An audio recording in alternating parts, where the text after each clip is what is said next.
그런즉 내 사랑하는 자들아 우상 숭배하는 일을 피하라. 나는 뒤에 있는 자들에게 말함과 같지 않노니 너희는 내가 알는 말을 쓰고 하나라. 우리가 축복하는 바 축복의 자는 그리스도의 피에 참여함이 아니며 우리가 떼는 떡은 그리스도의 몸에 참여함이 아니냐. 떡에 하나여 많은 우리가 한 몸이니 이는 우리가 다 한 떡에 참여하니라. 육신을 따라가는 이스라엘을 보라. 제물을 먹는 자들이 제단에 참여하는 자들이 아니냐. 그런데 내가 무엇을 말하느냐. 세상의 제물은 무엇이며 우상은 무엇이냐. 20절 무릇 이방인이 제사하는 것은 귀신에게 하는 것이요 하나님께 제사하는 것이 아니니 나는 너희가 귀신과 교제하는 자가 되기를 원하지 아니하노라. 너희가 죄의 잔과 귀신의 잔을 경하여 마시지 못하고 죄의 시작과 귀신의 시작에 경하여 참여하지 못하리라. 22절 함께 읽습니다. 그러면 우리가 죄를 뭐로 생각했느냐. 우리가 수보다 강한 자냐.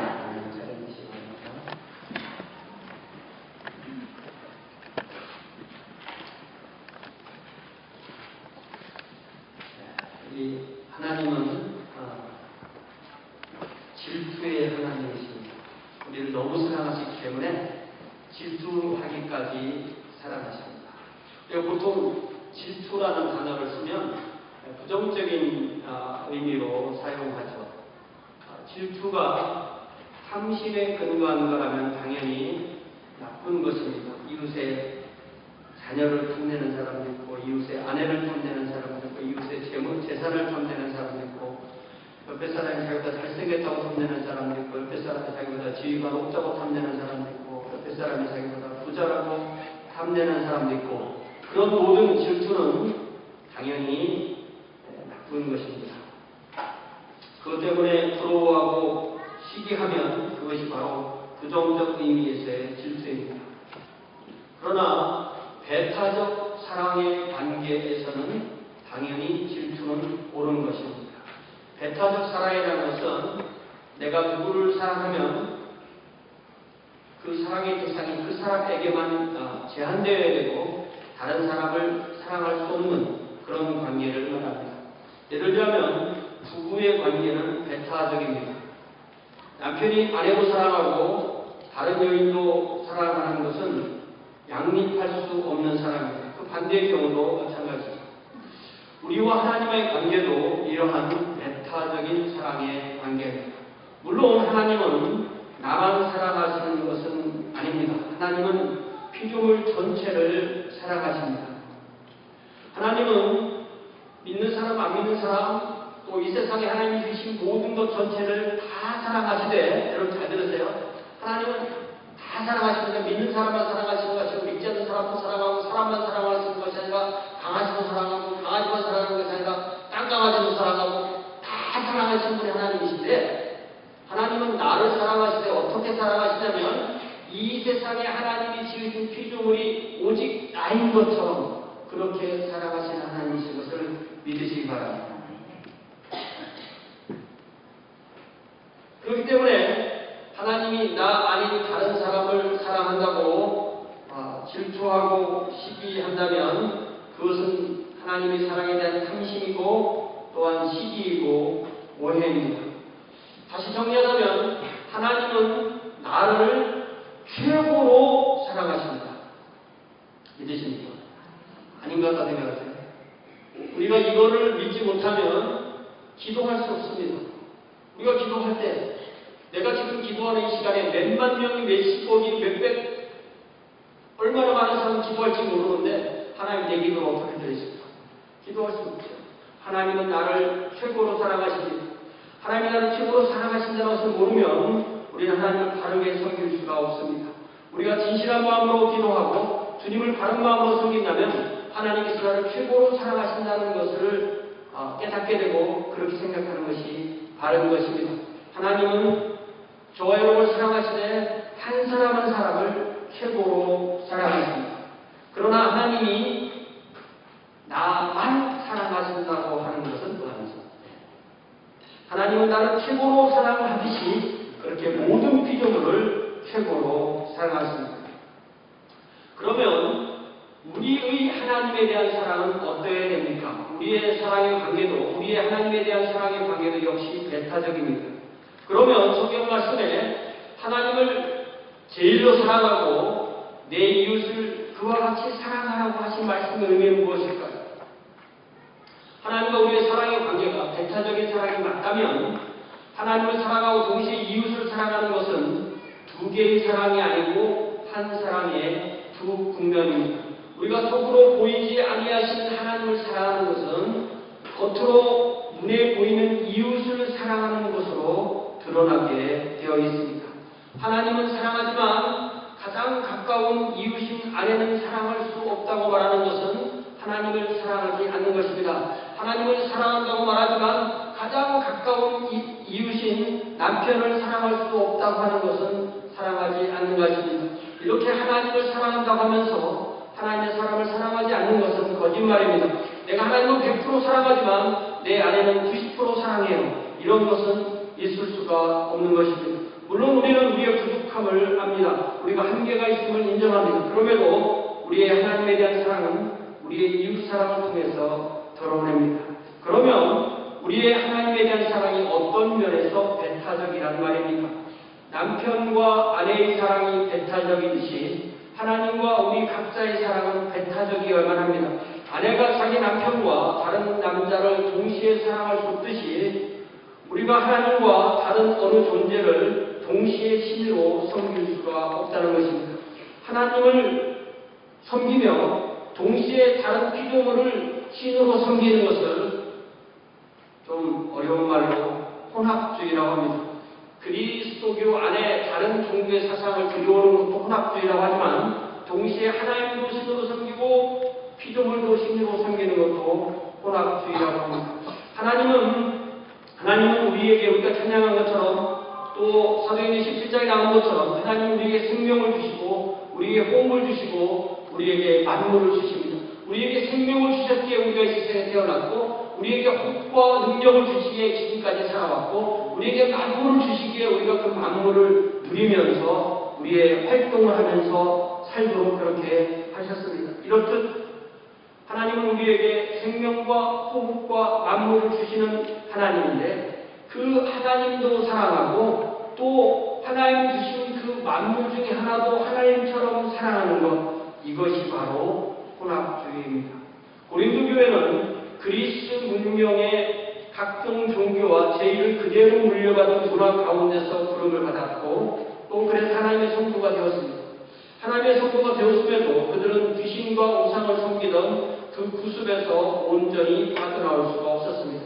그래서 사도 바울이 고린도 전서를 쓰면서 고린도서 8장에서 그리고 10장에서 이 우상 숭배의 구습에서 아직도 빠져있는 고린도 성도에게 간곡한 어조로 우상 숭배를 피하라고 권고하고 있습니다. 그래서 오늘 우리는 고린도전서 10장 14절에서 22절 말씀에서 우상 숭배라는 제목으로 하나님의 말씀을 듣겠습니다. 14절에 보니까 그런즉 내 사랑하는 자들아 우상 숭배하는 일을 피하라. 우상 숭배하는 일로부터 도망쳐라 이렇게 말씀하시죠. 고린도 교회는 아직 우상 숭배의 구습에서 온전히 벗어나오지 못하고 동시에 하나님을 섬기는 그런 안타까운 상태에 있었습니다. 그래서 그 상황에 대해서 안타까운 마음을 가진 사도 바울은 간곡한 어조로 우상 숭배를 피하라고 권고합니다. 여러분 우리가 믿는 가정에서 자라지 않았다면, 우리가 다들 믿지 않는 가정에서 자랐다면, 우리가 어릴 때 집에서 제사를 지낸다든지 또 사찰에 가서 절을 한다든지 아니면 부모님의 손에 이끌려서 귀신의 상에 가서 절을 했던 그런 기억이 있는 분들이 있습니다. 제가 예수님 처음 믿고 나니까 그런 거 안 하는 게 제일 좋더라고요.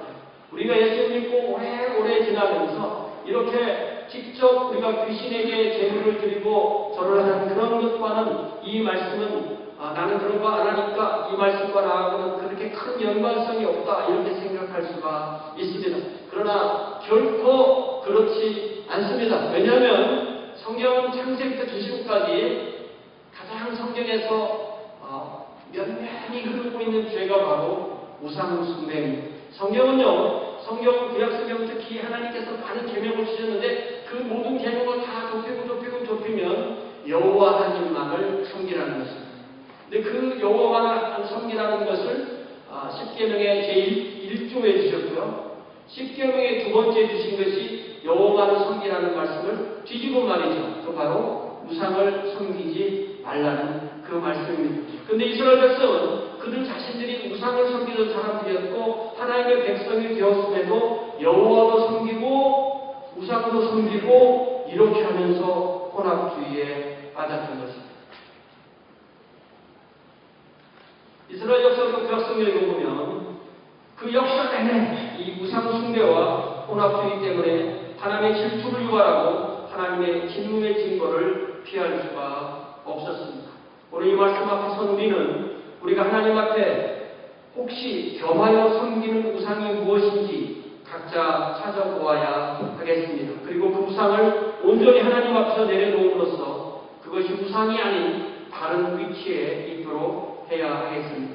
이렇게 사도 바울은 우상 숭배에서 피해라고 하면서 15절에서 나는 지혜 있는 자들에게 말하는 것과 같이 하노니 너희는 내가 이런 말을 스스로 판단하라고 그렇게 말합니다. 사도 바울은 이 심각한 이 주제에 대하여 말씀하면서 절대로 고린도 교회 성도들을 윽박지르거나 협박하지 않습니다. 강압하거나 위협하지 않습니다.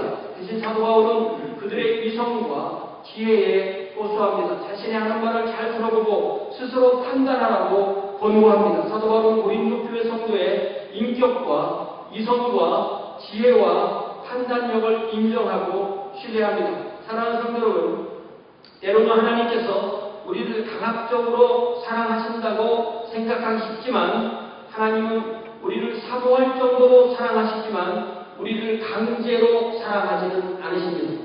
하나님이 우리를 사랑하시는 것은 강권적인 사랑이지만 강제적인 사랑은 아닙니다. 만약에 하나님께서 우리를 강제적으로 사랑하시자면 지옥 가는 사람은 아무도 없어야 할 것입니다. 하나님께서 강압적으로 강제적으로 그들을 지옥에 가지 않게 하면 되는 것입니다.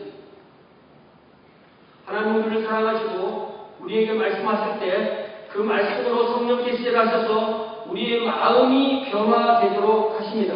우리의 인격과 우리의 이성과 우리의 지혜와 우리의 판단력에 호소하십니다.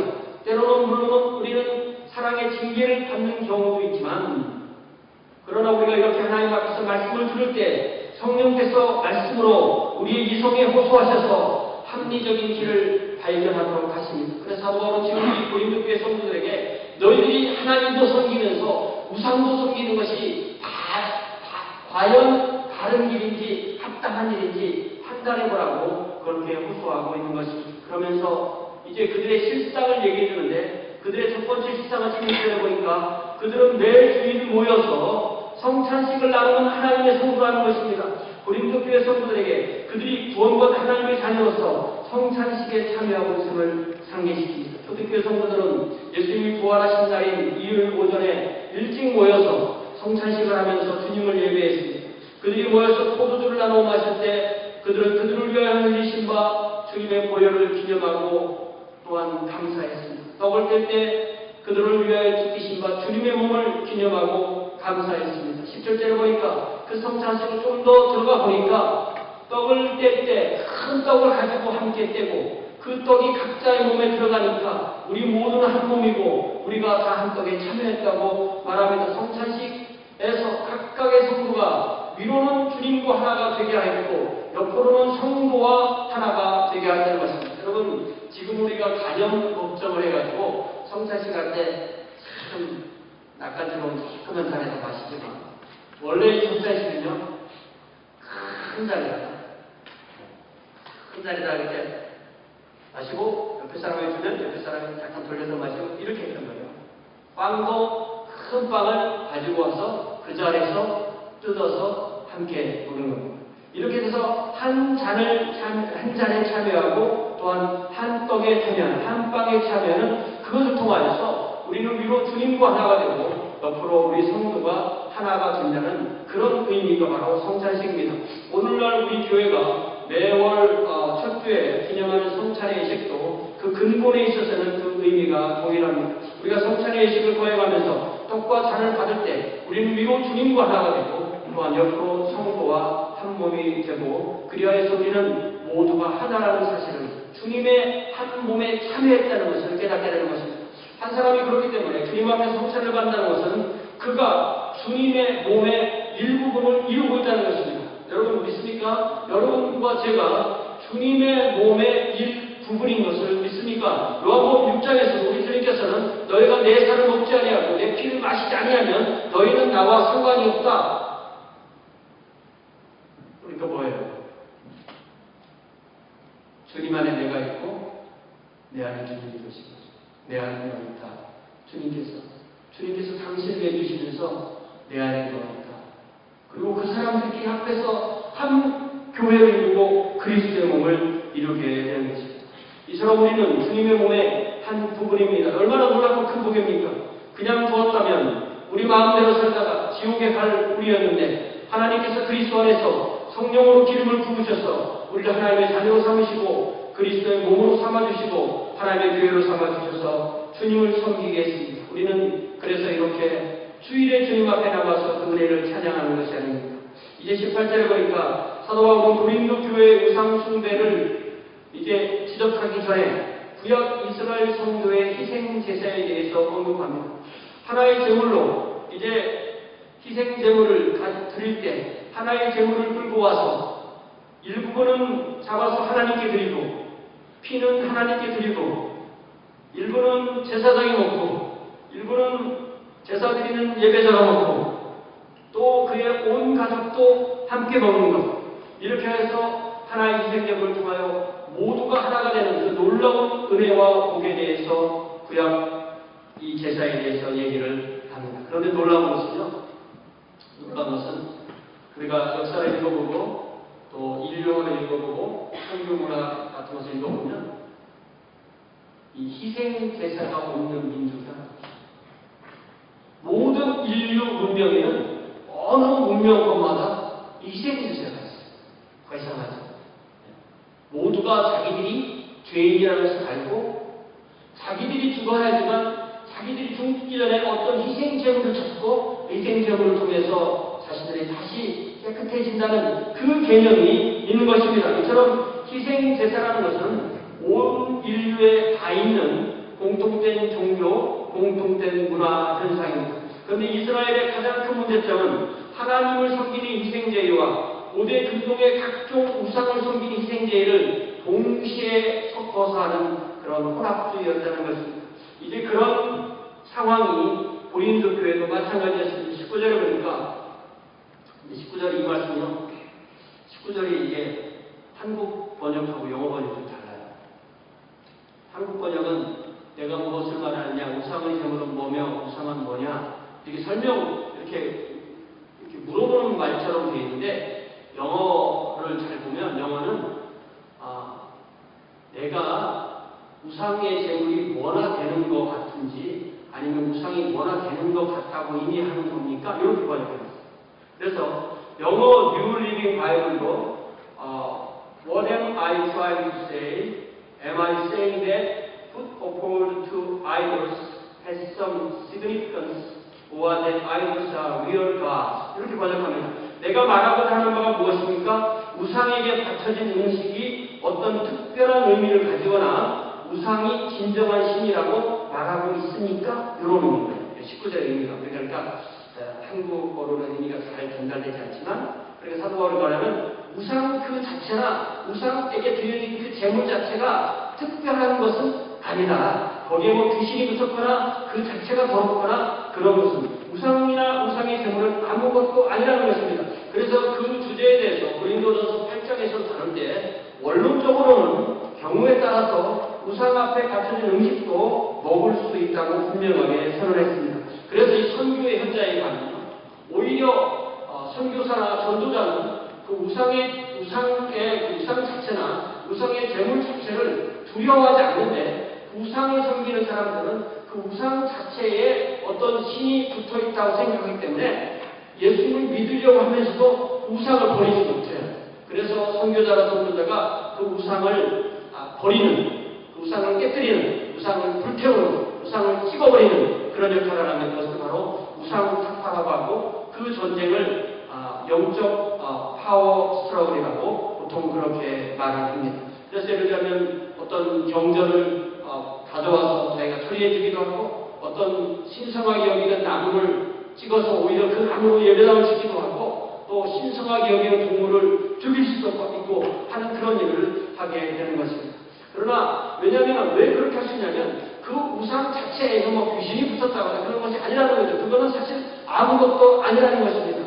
중요한 것은 그럼 뭡니까? 20절에 나온 얘기죠. 20절에서 영어 번역을 보면 그것이 뭐 대단한 겁니까? 그것이 귀신 붙은 겁니까? 하면서 영어 번역에 아닙니다 하는 거죠. No is 하는 거죠.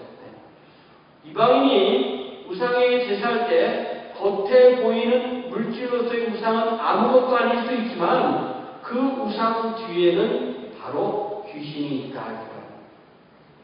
여러분, 우상은 아무것도 아니지만 귀신은 실제입니다. 그래서 우리가 우상의 제물을 바치며 절할 때 그 사람은 곧 귀신을 섬기는 것입니다.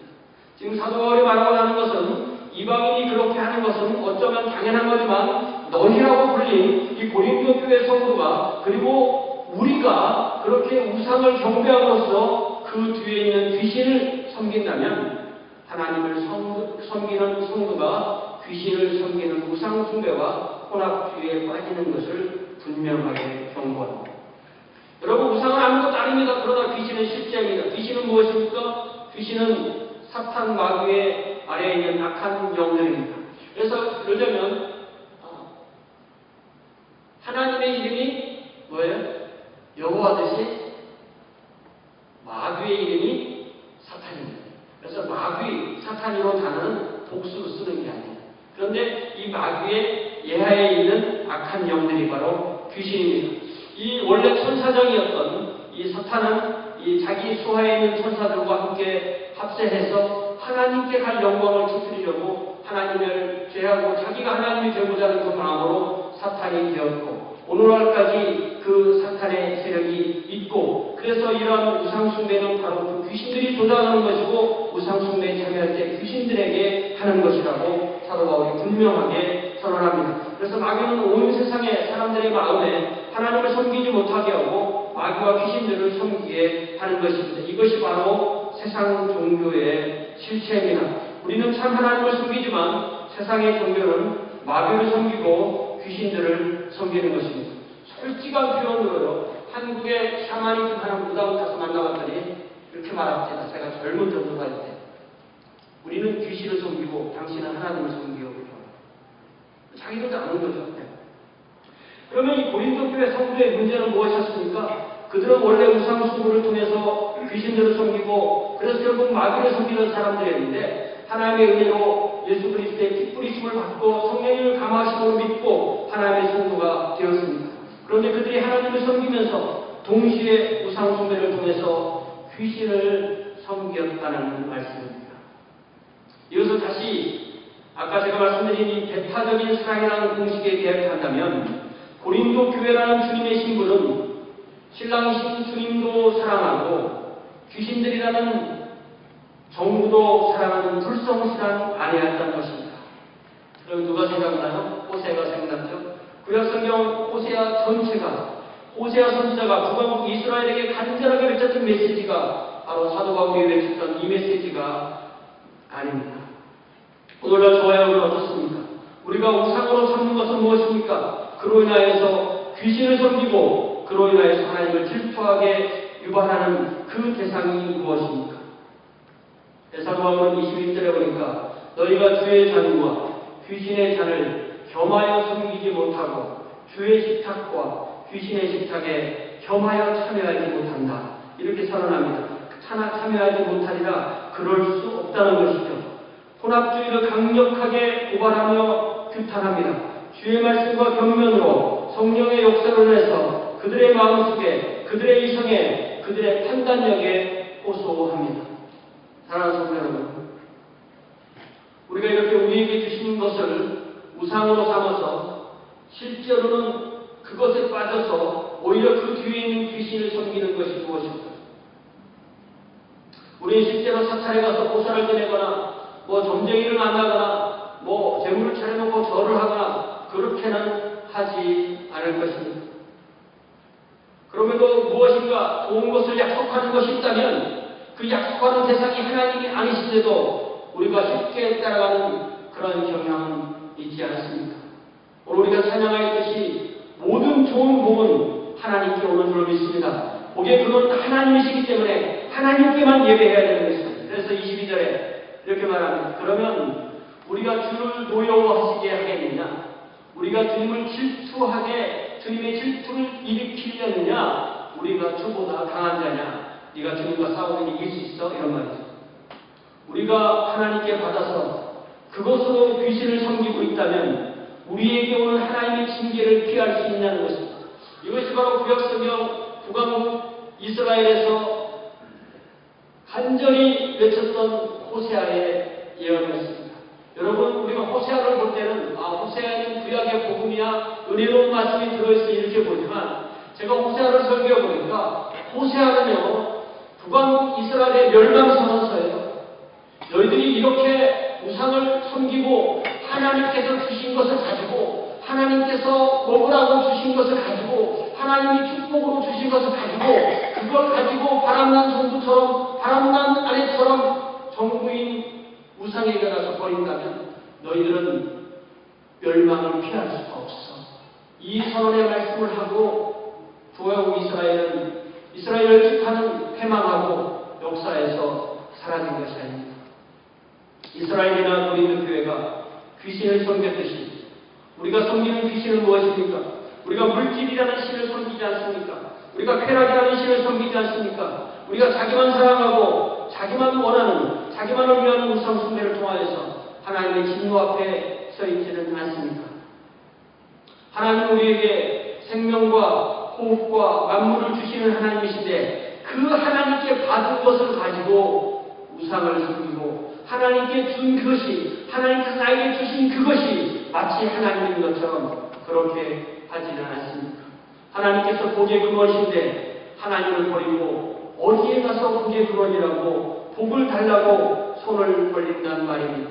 오직 복의 근원이신 하나님만 예배하고 오직 하나님만 섬깁시다. 그렇지 않다면 하나님의 진노를 유발한다고 말씀하셨습니다. 하나님의 진노가 기다린다는 것입니다.